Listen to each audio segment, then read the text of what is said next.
bring in Tom Barrett from Savills, Director of Hotels. Morning, Tom. Good morning, Jonathan. The rush to build hotels followed a pattern. Student accommodation was first because that was going to, in peace times, give a decent return on the investment because there would always be students and they would always want to live close to the universities. Then hotels were deemed a relatively safe bet, so everyone wanted to build them because there was always going to be tourists and they would always need hotels to stay in. COVID has changed that outlook somewhat, but realistically there's only so many hotel rooms any city could absorb. Dublin, Cork, Galway, whatever. We've kind of peaked with the number of hotel rooms that are currently in planning, haven't we? Yeah, I think there's a difference though between what's in planning and what gets built. So yes, there was an article today about a lot of rooms in planning, and I would use the word, look, a lot of those are kind of spec. Carl used the word conveyor belt earlier, broken, and for the housing system. And hotels was similar. We had no hotels built in Dublin or Ireland really between 2008 and until 2018.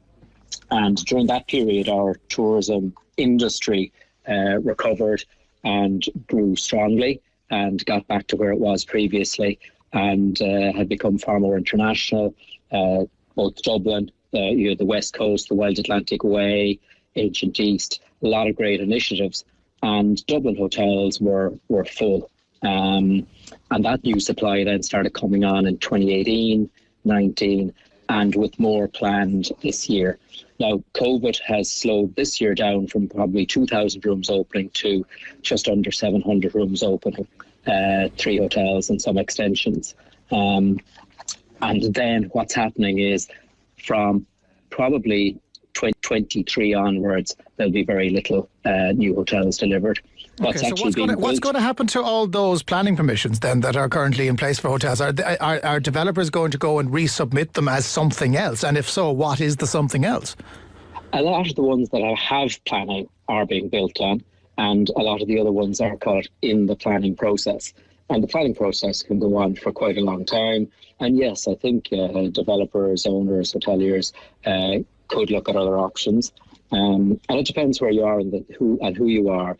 If you're a hotel owner, such as the likes of Dalata and the big hotel chains who want to be here, they're thinking long term and they want a hotel. That's their core business. If you're in the, acquiring a site, getting planning and selling it, obviously some other use is probably likely to come into those in the next few years, because what we're bringing on now is a good supply. It's new stock. It has varied types of hotel rooms as well.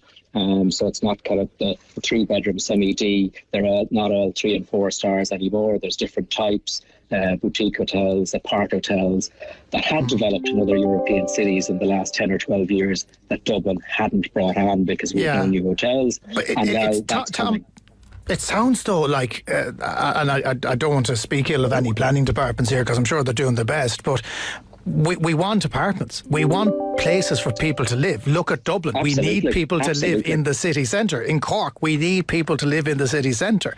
Yet there's very few apartment complexes that have gotten underway, and those that are being built are the build to rent plan, which will only work for people who have a particularly high income. So, the system's a bit broken, isn't it?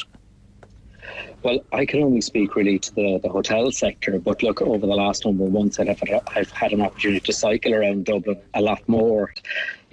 There's no new hotel sites starting effectively this year. What's being built has already started and will be built out in the next 2 years. Whereas in the housing sector, it seems to me like there is quite a bit coming. Now, I can't say whether it's enough and when it will open, but certainly I can see cranes going up around Dublin, and the vast majority of the new ones, they're certainly not hotels now.